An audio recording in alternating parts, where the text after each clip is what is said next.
नमस्कार साथियों, जय हिंद, वंदे मातरम। आप सभी का बहुत बहुत स्वागत है आपके अपने यूट्यूब चैनल एग्ज़ाम ट्रिकी में। जैसा कि दोस्तों यहाँ पर हम लोग बात करेंगे अपने चंडीगढ़ का जो पेपर हुआ था स्पेशल एजुकेशन का, वहाँ के आपके क्वेश्चन नंबर 101 से और जो भी आगे के आपके क्वेश्चन हैं उन पर हम लोग यहाँ पर बात करेंगे। और इसके पहले आपके क्वेश्चन नंबर 60 से और 100 तक की जो वीडियो थी उसको अपलोड कर दिया गया था। तो बात करते हैं समावेशी कक्षा परिवेश में शिक्षक की क्या भूमिका है। समावेशी कक्षा परिवेश में शिक्षक की क्या भूमिका है? व्यवस्था बनाए रखने के लिए अनुशासन को सख्ती से लागू करना ये आपका निगेटिव में चला जाएगा। नेक्स्ट हम बात कर लेते हैं सभी विद्यार्थियों को समान निर्देश प्रदान करना। अगर समावेशी कक्षा है तो सभी विद्यार्थियों को हम समान निर्देश भी नहीं दे सकते, ये भी आपका निगेटिव में जाएगा। यहाँ पर आपका डी केवल लगा है, ये भी आपका कट जाएगा। केवल उच्च उपलब्धि प्राप्त बिल्कुल नहीं दोस्तों, सभी को हमको देखना है, यानी कि एक समावेशी और सहायक शिक्षण वातावरण में सुविधा प्रदान करना। तो यहाँ पर आपका सी ऑप्शन जो है वो बिल्कुल सही हो जाएगा। नेक्स्ट हम बात करते हैं क्वेश्चन नंबर 2 की, और बात कर रहा है सामग्री डिजाइन करते समय संरेखण शब्द का क्या अर्थ है। सामग्री डिजाइन करते समय संरेखण शब्द का क्या अर्थ है? सामग्री को वर्णानुक्रम में व्यवस्थित करना या सुनिश्चित करना कि सामग्री सीखने के उद्देश्य से मेल खाती हो। अनावश्यक विवरण नहीं, बिल्कुल। सामग्रियों की प्रासंगिकता को देखना, अनदेखा करना। तो यहाँ पर दोस्तों यह सुनिश्चित करना कि सामग्री सीखने के उद्देश्य से मेल खाती हो। बी ऑप्शन आपका यहाँ पर जो है वो सही हो जाएगा। नेक्स्ट हम बात करते हैं क्वेश्चन नंबर 103 की, और क्वेश्चन नंबर 103 कह रहा है कि कौन सा गैर प्रक्षेपित शिक्षण अधिगम सामग्री का एक प्रकार है। गैर प्रक्षेपित शिक्षण अधिगम सामग्री का एक प्रकार है कंप्यूटर सिमुलेशन, वीडियो, या आपका कह सकते हैं व्हाइट बोर्ड, या इंटरेक्टिव ऐप। तो यहाँ पर अगर गैर, यहाँ पर आप देख सकते हैं नॉन प्रोजेक्टेड टीचिंग लर्निंग, तो यहाँ पर आपका जो ऑप्शन रहेगा वो कंप्यूटर सिमुलेशन भी नहीं रहेगा, यहाँ पर आपका वीडियो भी नहीं रहेगा, आपका व्हाइट बोर्ड। सी ऑप्शन आपका बिल्कुल सही हो जाएगा। नेक्स्ट क्वेश्चन आपकी स्क्रीन पर है, क्वेश्चन नंबर 104। कौन सा शारीरिक विकलांगता छात्रों के लिए एक मोटर कौशल सहायक प्रौद्योगिकी का एक उदाहरण है। मोटर कौशल सहायक प्रौद्योगिकी यानी कि मोटर स्किल असिस्टिव टेक्नोलॉजी की बात कर रहा है। वर्चुअल रियलिटी हैंडसेट, या आपका स्पीच टू टेक्स्ट सॉफ्टवेयर, या आपका अनुकूली कीबोर्ड और माउस। तो यहाँ पर आपका शैक्षिक ब्रॉडकास्ट, तो यहाँ पर आपका सी ऑप्शन ही सही होगा, अनुकूली कीबोर्ड और माउस। सी ऑप्शन आपका सही हो जाएगा यहाँ पर। नेक्स्ट क्वेश्चन आपकी स्क्रीन पर आईसीटी के बारे में यहाँ पर कहा जा रहा है, आईसीटी के बारे में। और आईसीटी से हमेशा क्वेश्चन आता है, दिव्यांग बच्चों को पढ़ने में आईसीटी के उपयोग का प्रथम या प्राथमिक लक्ष्य क्या है। मनोरंजन, व्यक्तिगत शिक्षण, बाहरी गतिविधियाँ, या सामाजिक कार्यक्रम। तो भैया आईसीटी की बात करते हैं तो यहाँ पर हम कह सकते हैं कि जो आपका पर्सनल जो आपकी लर्निंग है, या हम कह सकते हैं व्यक्तिगत जो आपकी लर्निंग है, यहाँ पर आपका बी ऑप्शन जो है ये बिल्कुल सही हो जाएगा। नेक्स्ट हम बात करते हैं क्वेश्चन नंबर 106 की, तो कह रहा है कि विशेष शिक्षा के संदर्भ में क्रियात्मक अनुसंधान पारस्परिक अनुसंधान से किस प्रकार से भिन्न है। तो यहाँ पर कहेंगे क्रियात्मक अनुसंधान सिद्धांत पर केंद्रित हो, जबकि आपका पारस्परिक अनुसंधान अभ्यास पर केंद्रित है। या हम कहेंगे क्रियात्मक अनुसंधान में चिकित्सकों द्वारा सक्रिय भागीदारी और प्रतिबिंब शामिल है। भैया आपका यही वाला लागू नहीं है, ये भी नहीं होगा, यही आपका बी ऑप्शन जो है ये बिल्कुल सही हो जाएगा। नेक्स्ट हम बात करते हैं क्वेश्चन नंबर 107 की, 107 कह रहा है यूडीएल के 3 मुख्य सिद्धांत। और जब भी कहे यूडीएल के 3 मुख्य सिद्धांत तो हमेशा याद रखना है आपको। कहोगे कौन कौन से? आप कहोगे प्रतिनिधित्व, जुड़ाव और अभिव्यक्ति। प्रतिनिधित्व, जुड़ाव और अभिव्यक्ति। यहाँ पर भी आपका बी ऑप्शन ही सही होगा। इसके बाद में क्वेश्चन नंबर 108 की बात करते हैं। तो कहते हैं क्रियात्मक अनुसंधान प्रतिक्रिया में पीडीएसए चक्र का महत्व, पीडीएसए चक्र का महत्व यानी कि प्लान डू स्टडी एक्ट, इसके महत्व की बात की जा रही है। तो यहाँ पर यह एक बार के दृष्टिकोण पर जोर देता है या निष्कर्षों के आधार पर समायोजन को हतोत्साहित करना, बिल्कुल नहीं। और एक बार मात्र एक ही, ये सब आपके निगेटिव में जाते हैं। यह निरंतर सुधार, बिल्कुल कॉन्टिन्यूअस की बात करता है। यहाँ पर आपका सी ऑप्शन जो है, यह निरंतर सुधार और परिष्कार को बढ़ावा देता है। जहाँ पर हम बढ़ावा देंगे वहाँ पर आपका कह सकते हैं कि आपका सी ऑप्शन जो है बिल्कुल सही हो जाएगा, 108। नेक्स्ट हम बात करते हैं आपके क्वेश्चन नंबर 109 की। और क्वेश्चन नंबर 109 यूडीएल से आपका आया है और कह रहा है कि यूडीएल के संदर्भ में मूल्यांकन प्रतिक्रिया में निरूपण शब्द का क्या अर्थ है। निरूपण शब्द का क्या अर्थ है? क्वेश्चन नंबर 109 कह रहा है छात्रों को समझ प्रदर्शित करने के लिए विभिन्न तरीके प्रदान करना या ऐसी परीक्षा डिज़ाइन करना जो सभी छात्रों के लिए एक समान हो। छात्रों को जानकारी कैसे प्रस्तुत की जाए इसका विकल्प प्रदान करना। भैया जानकारी कैसे प्रस्तुत की जाए इसका विकल्प, यहाँ पर भी आपका जो है सी ऑप्शन सही हो जाएगा। नेक्स्ट हम बात करते हैं क्वेश्चन नंबर 110 की। कह रहा है शिक्षक यूडीएल के ढांचे के भीतर निर्देश में अंतर कैसे कर सकते हैं। तो यहाँ पर क्या होगा, जो भी बच्चा होगा उसकी व्यक्तिगत ज़रूरतों को पूरा किया जाएगा, उसके लिए निर्देशन तैयार किए जाएंगे। तो यहाँ पर आपका सी ऑप्शन यहाँ पर भी आपका सही होगा। नेक्स्ट क्वेश्चन नंबर 111 की अगर हम बात करते हैं तो क्वेश्चन नंबर 111 कह रहा है कि राष्ट्रीय कानून दिव्यांग बच्चों के लिए समान शैक्षिक अवसरों को अनिवार्य बनाता है। ऐसा कौन सा राष्ट्रीय कानून है जो सभी बच्चों को, जहाँ पर बात करते हैं इक्वल अपॉर्चुनिटी की, फुल पार्टिसिपेशन की और प्रोटेक्शन ऑफ राइट्स की, तो हम कहेंगे कौन सा है ऐसा? ऐसा हमारा पीडब्ल्यूडी एक्ट 1995 है। यहाँ पर आपका सी ऑप्शन जो है बिल्कुल सही हो जाएगा। नेक्स्ट हम बात कर लेते हैं 112, आपका क्वेश्चन नंबर 112 कह रहा है दिव्यांग बच्चों की परिभाषा क्या है। दिव्यांग बच्चों की परिभाषा क्या है? कहेंगे वे बच्चे जो असाधारण रूप से प्रतिभाशाली हैं, वे बच्चे जो शैक्षिक रूप से उत्कृष्ट हैं। उत्कृष्ट हैं तो भैया नहीं होगा। ये पूर्ण शारीरिक और मानसिक स्वास्थ्य वाले बच्चे, बिल्कुल ऐसा मानसिक स्वास्थ्य वाले, अगर उनको शारीरिक और मानसिक स्वास्थ्य अगर उनका पूर्ण है तो ऐसा थोड़ी ना हो सकता है कि वो दिव्यांग होंगे। दिव्यांग बच्चे जो अपनी गतिविधियों में सीमित होते हैं, सी ऑप्शन जो है वो बिल्कुल आपका सही होगा 112 में भी। अब हम बात करते हैं क्वेश्चन नंबर 113। क्वेश्चन नंबर 113 का है दिव्यांग बच्चों की शिक्षा में व्यक्तिगत यानी कि आईपी की क्या भूमिका है। इंडिविजुअलाइज्ड एजुकेशन प्रोग्राम, व्यक्तिगत शिक्षा कार्यक्रम की क्या भूमिका है। यह सभी छात्रों के लिए एक मानकीकृत परीक्षा है। नहीं भैया, यह एक दिव्यांग बच्चे की विशिष्ट ज़रूरतों को पूरा करने के लिए तैयार की गई डिज़ाइन है।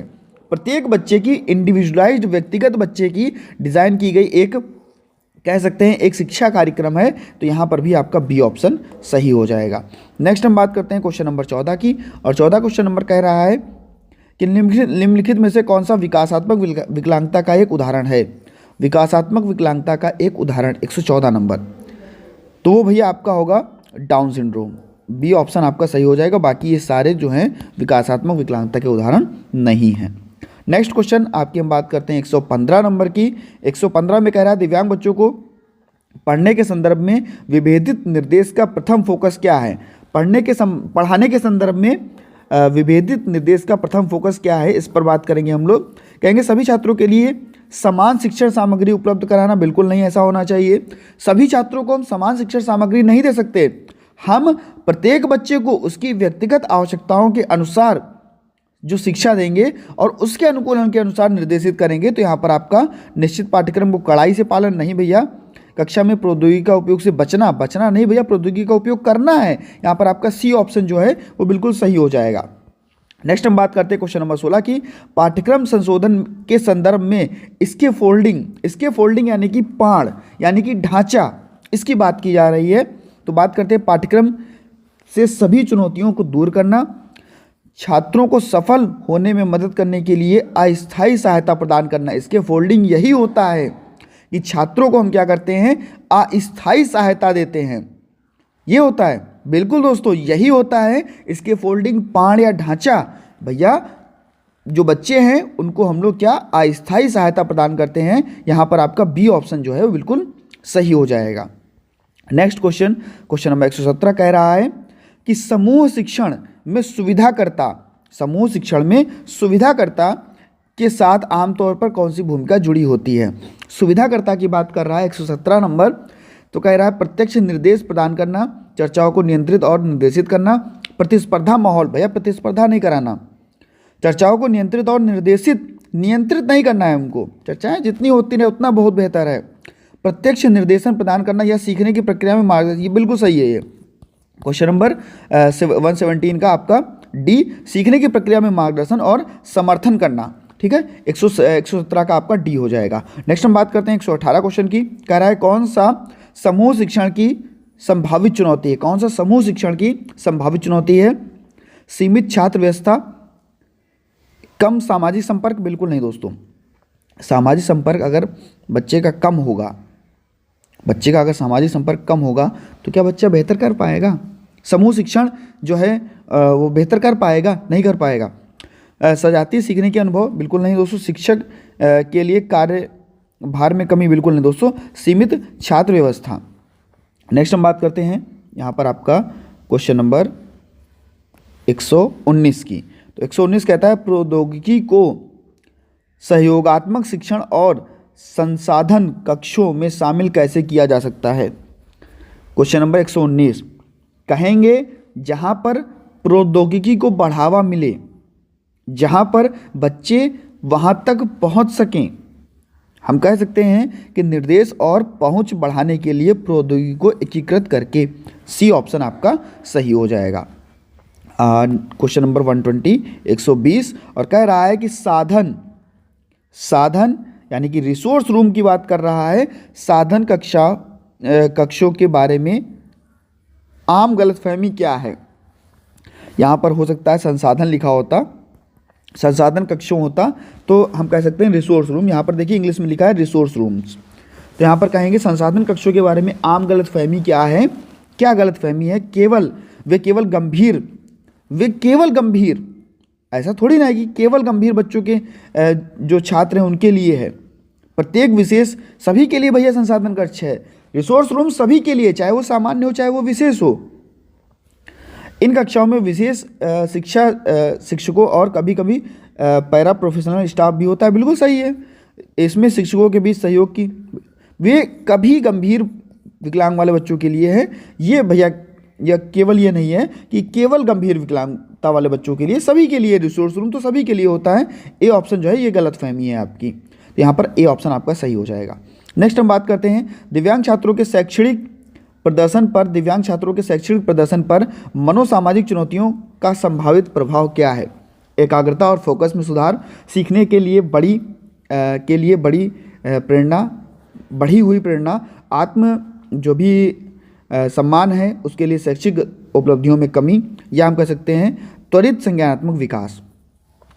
121 तब कहेंगे आत्मसम्मान और शैक्षिक उपलब्धियों में कमी जो है यही मनोसामाजिक चुनौतियों में संभावित प्रभाव यहाँ पर पड़ता है बच्चे पर। तो यहाँ पर सी ऑप्शन आपका बिल्कुल सही हो जाएगा। नेक्स्ट क्वेश्चन आपकी स्क्रीन पर क्वेश्चन नंबर आपका 121 हो चुका है और हम बात करते हैं 122 की। तो 122 में कह रहा है कि परिवार का सहयोग किसी दिव्यांग बच्चे पर कैसे सकारात्मक प्रभाव डालता है। जो परिवार का सहयोग है, कोई भी दिव्यांग बच्चा हो उस पर कैसा एक पॉजिटिव सकारात्मक प्रभाव डाल रहा है। बच्चे की विशिष्ट ज़रूरतों को नज़रअंदाज अगर करेंगे ज़रूरतों को, तो क्या वो सकारात्मक प्रभाव डालेगा? नहीं, बिल्कुल नहीं। अलगाव की भावना को बढ़ावा, भैया क्यों बच्चे के साथ हम अलगाव करेंगे, और अलगाव करेंगे तो पॉजिटिविटी कहाँ जाएगी, वो तो भैया निगेटिविटी हो जाएगी। अगर कहेंगे समावेशी शिक्षा के महत्व को कम करके, ऐसा भी नहीं भैया, समावेशी शिक्षा को तो बढ़ावा देना है हमें, भावात्मक सहयोग और समर्थन प्रदान करके सी ऑप्शन आपका सही हो जाएगा। नेक्स्ट हम बात करते हैं 123 की। 123 कह रहा है दिव्यांग बच्चों के परिवारों के लिए अपर्याप्त सहायता का संभावित परिणाम क्या है। दिव्यांग बच्चों के परिवारों के लिए अपर्याप्त सहायता का संभावित परिणाम क्या है। कह रहा है कि समानता करने का एक बेहतर तंत्र, चुनौतियों का सामना करने के लिए लचीलापन। हाँ, चुनौतियों को सामना करने के लिए लचीलापन हम एक तरीके से कह सकते हैं, लेकिन अगर हम यहाँ पर बात करते हैं 123 की तो कहेंगे क्या, तनाव का उच्च स्तर और खुशहाली में कमी। बिल्कुल दोस्तों, अपर्याप्त सहायता की बात कर रहा था यहाँ पर, अपर्याप्त सहायता की, तो भैया तनाव का उच्च स्तर होगा और खुशहाली में कमी होगी। अपर्याप्त सहायता, अगर पर्याप्त कहता तो हम भैया ये भी मार देते, ये भी और ये भी, लेकिन अपर्याप्त कह रहा है तो यहाँ पर हमारा सी ऑप्शन जो है वो बिल्कुल सही हो जाएगा। कभी कभी हमें नहीं देकर के भी उलझा देता है, कभी कभी उल्टा पूछ के उलझा देता है। कह रहा है कौन सी सीखने की अक्षमता मुख्य रूप से पढ़ने, वर्तनी और लिखने। देखिए लिखने, पढ़ने, जब भी बात करें पढ़ने में तो आप क्या बताओगे, क्या बताओगे? पढ़ने में आप कहोगे, मैंने आपको बताया था, कहा था कि भैया लक्स साबुन लगाओगे तो भैया आपको बेहतर पढ़ने में आएगी मज़ा। और लक्स साबुन किस में होता है? डिसलेक्सिया में। 124 बी ऑप्शन आपका सही। नेक्स्ट ऑप्शन क्वेश्चन आपके सामने कह रहा है दुनिया भर में वयस्कों में अर्जित अंधेपन का प्रमुख कारण। अर्जित अंधापन किस कारण से होता है? तो ये होता है डायबिटिक रेटिनोपैथी के कारण। आपका बी ऑप्शन सही हो जाएगा। नेक्स्ट हम बात कर लेते हैं, जो भी क्वेश्चन बताने वाले मैं आपको बताते जा रहा हूँ। 126 की बात हो रही। ASD का अर्थ क्या है? ASD आप सभी को पता है, ऑटिज्म स्पेक्ट्रम डिसऑर्डर। आपका ऑटिज्म स्पेक्ट्रम डिसऑर्डर, आपका बी ऑप्शन सही हो जाएगा। नेक्स्ट 127 आपकी स्क्रीन पर, और कह रहा है कौन सा अंतर्राष्ट्रीय दिवस बच्चों सहित दिव्यांग बच्चों के अधिकारों को और कल्याण को बढ़ावा देने के लिए केंद्रित है? तो बात कर रहा है भैया अंतर्राष्ट्रीय दिवस की, तो हम कहेंगे भैया दिव्यांग बच्चों के लिए एक ही डे है जो हमारा है, international day of person with disability. ठीक है, तो यहाँ पर हम कहेंगे विकलांग व्यक्तियों का अंतर्राष्ट्रीय दिवस। सी ऑप्शन आपका सही हो जाएगा। नेक्स्ट हम बात करते हैं 128 की। 128 कर रहा है कौन सा सिद्धांत सीखने के संज्ञानात्मक प्रक्रियाओं की भूमिका पर ध्यान केंद्रित करता है और सुझाव देता है कि दिव्यांग व्यक्ति अपनी संज्ञानात्मक क्षमता को बढ़ाने के लिए स्पष्ट निर्देश और रणनीतियों से लाभ उठा सकें। 128 में आपका सूचना प्रसंस्करण सिद्धांत यानी कि बी ऑप्शन आपका बिल्कुल सही हो जाएगा। नेक्स्ट हम बात करते हैं कौन सा मनोवैज्ञानिक सिद्धांत इस विचार पर जोर देता है कि व्यक्तियों के पास विशिष्ट सीखने की शैली और ताकत होती है।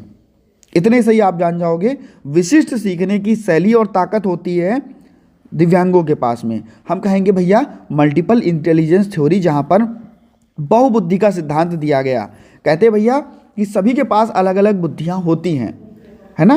तो यहाँ पर 129 में आपका सी ऑप्शन जो है वो बिल्कुल सही हो जाएगा। नेक्स्ट हम बात करते हैं आमतौर पर मनोवैज्ञानिक सिद्धांतों के जनक। आमतौर पर मनोवैज्ञानिक सिद्धांतों के जनक किसको कहा जाता है? तो ये भैया कहा जाता है विलियम जेम्स जी को।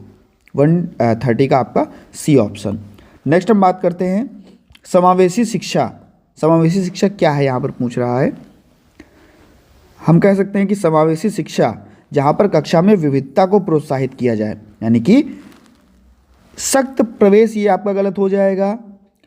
हाशिए पर मौजूद समूहों के शिक्षकों को शामिल करना। क्यों शिक्षकों को शामिल करना? ठीक है, यहाँ पर कक्षा में विविधता को प्रोत्साहित करना, यानी कि कोई भी बच्चा कैसा भी हो हमें सबको प्रोत्साहित करना है। सी ऑप्शन आपका सही हो जाएगा। 132 समावेशी शिक्षा मानती है कि हमें को फिट करने के लिए बदलाव चाहिए। समावेशी शिक्षा क्या मानती है? हमें सिस्टम को फिट करने के लिए बच्चों को बदलना चाहिए। ऐसा कुछ होगा? बताइए। बिल्कुल दोस्तों, हमें सिस्टम को फिट करने के लिए किसको? बच्चों को बदलना चाहिए, ना कि बच्चों की प्रणाली को, परिवेश और परिवार को, बच्चों के परिवेश को। तो यहाँ पर आपका जो ऑप्शन होगा 132 का आपका बी जो है वो बिल्कुल सही हो जाएगा। नेक्स्ट हम बात करते हैं 133 की। कह रहा है कि रचनात्मक आमतौर पर किसके जुड़ी होती है? रचनात्मकता आमतौर पर किससे जुड़ी होती है? सॉरी दोस्तों, रचनात्मकता आमतौर पर किससे जुड़ी होती है? 133। तो रचनात्मकता जो होती है वो क्या होती है? जब देखिए कोई भी बच्चा अगर क्रिएटिव होगा तो उसकी जो सोच होगी वो अलग अलग होगी। कोई कैसे भी सोचेगा, कोई कैसे भी सोचेगा, कोई उसी काम को बेहतर ढंग से कर पाएगा। तो रचनात्मकता क्या होती है कि भिन्न सोचों से होती है। डी ऑप्शन यहाँ पर 133 में आपका सही हो जाएगा। 134 की अगर बात करते हैं तो 134 में कह रहा है यदि आपको सामान्य विद्यार्थियों के साथ साथ किसी दृष्टिबाधित छात्र को पढ़ाने का अवसर मिले, सामान्य बच्चे के साथ साथ किसी दृष्टिबाधित छात्र को पढ़ाने का अवसर मिलेगा, तो आप में उसके साथ किस प्रकार का व्यवहार करेंगे या करना चाहेंगे। देखिए, सामान्य बच्चे के साथ साथ अगर हम दृष्टिबाधित बच्चे को पढ़ा रहे हैं तो उसको हम क्या करेंगे भैया, जल्दी से बताइए। 134, आगे की पंक्ति में एक सीट की व्यवस्था करेंगे और उसके लिए सुविधाजनक गति से पढ़ाने का प्रयास करेंगे। या आप सोचेंगे कि वो अंधापन ही जो नियत है उसके लिए कुछ नहीं कर सकता, ऐसा भी नहीं भैया। देखिए, क्यों नहीं कर सकता, अगर उसके पास कोई भी डिसेबिलिटी है, मान लीजिए विजुअल इंपेयरमेंट है, तो ऐसा थोड़ी ना है कक्षा में उसकी सहानुभूति नहीं भैया, सहानुभूति नहीं बच्चे को दिखानी है, उस पर अतिरिक्त ध्यान ना देकर भैया, ऐसा भी नहीं है। हमें यहाँ पर आपका डी ऑप्शन ही आपका सही हो जाएगा 134 में। नेक्स्ट हम बात करते हैं आपका, एक शिक्षक छात्रों के बीच सामाजिक मूल्यों का विकास कर सकता है। एक शिक्षक छात्रों के बीच सामाजिक मूल्य का विकास करेगा, कैसे? क्या अनुशासन की भावना का विकास करके, महान लोगों के बारे में बताकर, ऐसा भी नहीं दोस्तों होगा, या नैतिक आधारित कहानियां सुनाकर। हम कह सकते हैं आदर्श व्यवहार करके। जब स्वयं से वो आदर्श व्यवहार करेगा तब बच्चे भी उसके साथ आदर्श व्यवहार करेंगे और सामाजिक मूल्यों को, विकास को बढ़ावा होगा। यहाँ पर बच्चे करके सीख रहे हैं, तो सी ऑप्शन आपका सही हो जाएगा। नेक्स्ट 136 की अगर हम बात करें, कह रहा है संयुक्त राज्य अमेरिका में पहला विशेष स्कूल, ये दोस्तों मैंने आपको क्वेश्चन कराया भी था। पहला विशेष स्कूल 136, पहला विशेष स्कूल 136 की बात हो रही है। बधिरों और मूक बधिर जो शिक्षार्थी हैं, इनके लिए अमेरिका शरण स्थली में स्थापित किया गया था। ये किया गया था आपका 1718 में। कब किया गया था? 1718 में। ये आपका जो ए ऑप्शन है ये बिल्कुल सही हो जाएगा। नेक्स्ट हम अगर बात कर लेते हैं, और हाँ यही आपका सही 17 सितंबर 1718 बिल्कुल। नेक्स्ट हम बात करते हैं, मस्तिष्क का कौन सा संरचनात्मक क्षेत्र वाणी को नियंत्रित करता है? मस्तिष्क का कौन सा संरचनात्मक क्षेत्र वाणी को नियंत्रित करता है? तो ये आपका होगा फ्रंटल लोब। इसके बाद में 138, बुनियादी शिक्षण प्रक्रियाओं की मदद से बौद्धिक विकलांगता वाले लोगों के जीवन की गुणवत्ता में उल्लेखनीय सुधार किया जा सकता है, जो उन्हें उनकी विकलांगता के स्तर के आधार पर कई प्रकार के कौशल से लैस करेगा। इस क्षेत्र में प्रशिक्षण के लिए सीखने के सिद्धांत के अनुप्रयोग को के रूप में जाना जाता है। 138, तो उसको देखिए बात कर रहा है भैया व्यवहार की, बात कर रहा है जीवन की गुणवत्ता को सुधारा जा सके।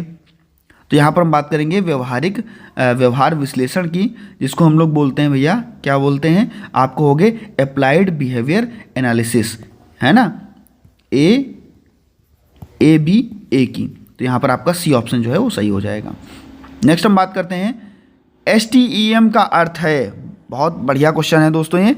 STEM का अर्थ है, एस से होगा आपका साइंस, टी से होगा टेक्नोलॉजी, ई का होगा इंजीनियरिंग और आपका मैथमेटिक्स। सी ऑप्शन आपका सही हो जाएगा। 140 पर अगर हम बात करते हैं, 140 पर, तो कह रहा है MOOC का अर्थ, MOOC का क्या अर्थ है? 140 में अगर हम कहेंगे MOOC का अर्थ है आपका मैसिव ओपन ऑनलाइन कोर्स। तो यहाँ पर आपका ए ऑप्शन जो है 140 में आपका सही हो जाएगा। 141 की अगर हम बात करें, 141 की, तो विशेष शिक्षा रणनीति में जीरो रिएक्ट सिद्धांत का प्राथमिक लक्ष्य क्या है? जीरो रिजेक्ट सिद्धांत जो है उसका प्राथमिक लक्ष्य क्या है? 141, तो हम कहेंगे दिव्यांगता से संबंधित सभी दावों को खारिज करना। भैया ऐसा नहीं है। दिव्यांगों के लिए मुख्य धारा की शिक्षा को अस्वीकार करना, ये भी देखिए गलत हो गया। अस्वीकार करना ये भी गलत हो गया। यह सुनिश्चित करना कि कोई भी दिव्यांग बच्चा शिक्षा से वंचित ना रहे, जीरो रिजेक्ट। किसी को भी हमें यह नहीं करना है कि विद्यालय में बच्चा आ रहा है और हम उसको रिजेक्ट कर दें, उसको बाहर कर दें, ठीक है। तो यहाँ पर बी ऑप्शन आपका सही हो जाएगा। सभी बच्चों को, दिव्यांग बच्चों को शिक्षा से वंचित ना रखा जाए, बी ऑप्शन आपका सही हो जाएगा। बात करते हैं आपके 142 की, और 142 में कह रहा है कौन सा अंतर्राष्ट्रीय संगठन समावेशी शिक्षा और बच्चों सहित दिव्यांग व्यक्तियों के अधिकारों का समर्थन करता है? अंतर्राष्ट्रीय विकलांग अधिकार परिषद, विश्व स्वास्थ्य संगठन, संयुक्त राष्ट्र अंतर्राष्ट्रीय बाल आपातकालीन कोष या विकलांगता समावेशन वैश्विक गठबंधन। 142, तो यहाँ पर आपका 142 का हो जाएगा WHO, यानी कि आपका विश्व स्वास्थ्य संगठन। नेक्स्ट हम बात करते हैं आपके 143 की। अगर हम बात कर ले 143 क्या कह रहा है? 143 आपका कह रहा है,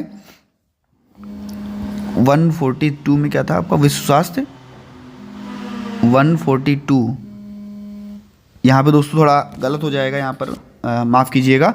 अंतर्राष्ट्रीय संगठन समावेशी शिक्षा की बात कर रहा है, यहाँ पर दिव्यांग बच्चों के अधिकारों की बात कर रहा है, तो भैया 142 में आपका सी हो जाएगा, संयुक्त राष्ट्र, क्योंकि यहाँ पर दिव्यांग व्यक्तियों सहित अधिकारों का समर्थन कर रहा है, तो यहाँ पर आपका संयुक्त राष्ट्र अंतर्राष्ट्रीय बाल आपातकालीन कोष हो जाएगा, यूनिसेफ हो जाएगा। तो यहाँ पर आपका सी ऑप्शन सही होगा, माफ़ कीजिएगा। अब हम 143 की बात करते हैं। 143 में आपका कह रहा है कि विशेष आवश्यकता वाले बच्चों की सामान्य विशेषता क्या है? तो हम कहेंगे सीखने को प्रभावित करने वाली विविध परिस्थितियाँ, ये आपका बी ऑप्शन यहाँ पर आपका सही हो जाएगा। नेक्स्ट हम बात करते हैं 144 की। तो 144 क्या कह रहा है? दिव्यांग बच्चों के पुनर्वास में परिवार की क्या भूमिका? अरे भैया परिवार की क्या भूमिका होगी? क्या परिवार अलगाव करेगा, सीमित भागीदारी देगा? ऐसे थोड़ी ना, महत्वपूर्ण सहयोग देगा परिवार, सी ऑप्शन आपका सही होगा। बहिष्कार भी परिवार नहीं करेगा, अलगाव भी नहीं करेगा, सीमित भागीदारी भी नहीं, महत्वपूर्ण सहयोग, सी ऑप्शन आपका सही। 145 की अगर हम बात कर लेते हैं तो कह रहा है विशेष शिक्षा के क्रियात्मक अनुसंधान का उपयोग करने का उद्देश्य क्या है? क्रियात्मक अनुसंधान का प्रयोग करने का उद्देश्य क्या होगा? देखिए, शिक्षण प्रदान बेहतर हो और बच्चे को जो परिणाम है वो भी, उसमें भी सुधार मिल सके, तो क्या है यहाँ पर? सी ऑप्शन आपका सही हो जाएगा। नेक्स्ट हम बात करते हैं आपके 146 की। अरे देखिए भैया, ये भी आपका पूछ लिया गया, क्या पूर्ण रूप पूछा गया, NIMHANS का पूर्ण रूप। तो कह रहा है 146 में क्या होगा? तो हम कहेंगे क्या national institute of mental and, नहीं भैया ये भी नहीं होगा आपका बी ऑप्शन यहाँ पर होगा, national institute of mental health and neuro sciences. तो ये आपका बी ऑप्शन आपका सही हो जाएगा 146 में। 147 की अगर हम बात कर लेते हैं दोस्तों, 147 की तो कह रहा है कि भैया इसका राष्ट्रीय संस्थान या भारतीय शहर किस शहर में है आपका ये? तो ये आपका कहाँ है? बेंगलुरु में है, बेंगलुरु में है, बी ऑप्शन आपका, बी फॉर बेंगलुरु आपका सही हो जाएगा। नेक्स्ट हम बात करते हैं 148 की। तो कह रहा है एक प्रभावी पाठ्य योजना में कितने ईएस की जो शामिल, उसको कितने ईएस को शामिल किया जा सकता है? तो क्या बताएंगे आप? प्रभावी पाठ्य योजना में आप 5 ईएस को शामिल कर सकते हो, यहाँ पर आपका ए ऑप्शन जो है वो बिल्कुल सही हो जाएगा। उसके बाद में आपका 149 और 150 TAT की बात कर रहा है, थर्मेटिक एसेप्शन टेस्ट की बात कर रहा है, इसको किसने विकसित किया? TAT की बात कर रहा है, और ये क्वेश्चन आपके टेट में भी काफ़ी बार, जो शिक्षक पात्रता परीक्षाएं होती वहाँ पर भी काफ़ी बार ये पूछा गया है। जल्दी से बताइए। 149 हेनरी मरे ने, तो आपका डी ऑप्शन सही हो जाएगा। नेक्स्ट हम बात करते हैं 150 की। 150 में कह रहा है कौन सा शिक्षा का भाग नहीं है? शिक्षा का भाग कौन सा नहीं है? तो कहें कंप्यूटर पे गेम बच्चा खेल रहा है तो क्या शिक्षा का भाग होगा? डी ऑप्शन आपका यहाँ पर सही हो जाएगा। दोस्तों इस प्रकार से 100 से लेकर के आपके 150 तक क्वेश्चन जो थे वो भैया समाप्त हो गए। और आपको अगर वीडियो अच्छा लगा हो तो वीडियो को लाइक कर दीजिएगा, और सभी मित्रों तक जितने भी आपके ग्रुप हैं वीडियो को शेयर कर दीजिएगा। चैनल पर पहली बार सब्सक्राइब करने के बाद में बेल आइकन में ऑल का ऑप्शन प्रेस कर लीजिएगा। धन्यवाद।